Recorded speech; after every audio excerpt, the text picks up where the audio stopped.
ধর্মরাজ যুধিষ্ঠিরকেও প্রয়োজনে মিথ্যের আশ্রয় নিতে হয়েছিল ছোট সাহেব। আমার কেন জানি না মনে হচ্ছে যে ঈশান সাহেব কাল রাতে যে আচরণ করেছিলেন তার পেছনে অন্য কোনো কারণ আছে।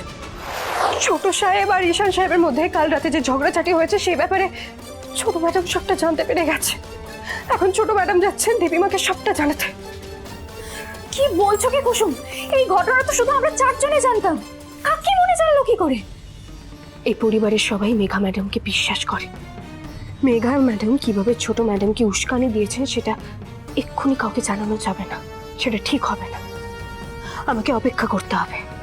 কুসুম কি হলো, তুমি চুপ করে আছো কেন? অনুশ্রী, আমি জানি না যে ছোট ম্যাডাম এই সবটার ব্যাপারে কি করে জানতে পারলেন, কিন্তু এখন উনি যাচ্ছেন দেবীমাকে সবটা জানাতে। ছোট ম্যাডাম এটা কিছুতেই বুঝতে পারছে না যে এই কথাটা যদি উনি দেবীমাকে জানান তাহলে এই বাড়িতে গন্ডগোল বেঁধে যাবে। এখন আমাদেরকে কিছু একটা করতে হবে, যেভাবেই হোক না কেন। আমাদেরকে ঈশান সাহেব আর ছোট সাহেবকে এটা গিয়ে বলতে হবে যে দেবীমা যাতে কষ্ট না পায় সেই জন্য এই কথাটা কিছুতেই সামনে আসতে দেওয়া যাবে না। কিন্তু ভাইদা তো মনিকে মিথ্যে কথা বলতেই পারে না। আর আর ঈশান যে পরিমাণে রেগে আছে, ও তো নিজের রাগ সামলাতে না পেরে তো সবাইকে সব সত্যি বলে দেবে।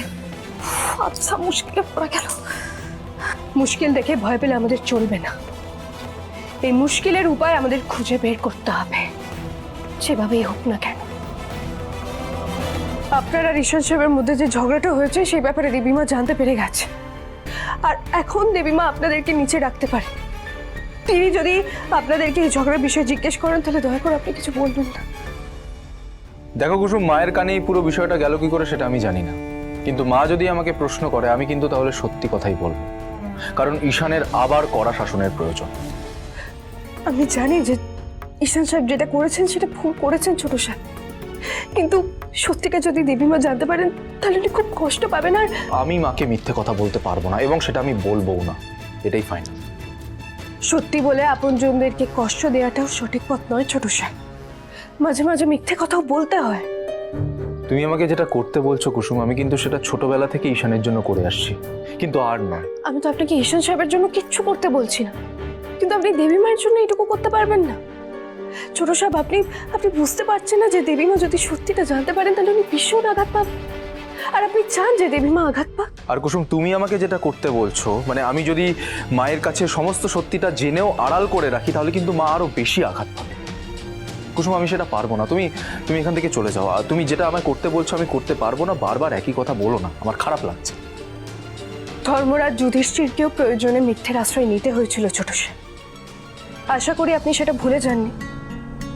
আমার কেন জানি না মনে হচ্ছে যে ঈশান সাহেব কাল রাতে যে আচরণ করেছিলেন তার পেছনে অন্য কোনো কারণ আছে। সেই কারণটা আমাদের খুঁজে বের করাটা দরকার, তাহলেই সবকিছু পরিষ্কার হয়ে যাবে। কিন্তু এখন আপনাকে আর ঈশান সাহেবকে মিলেমিশে থাকতে হবে।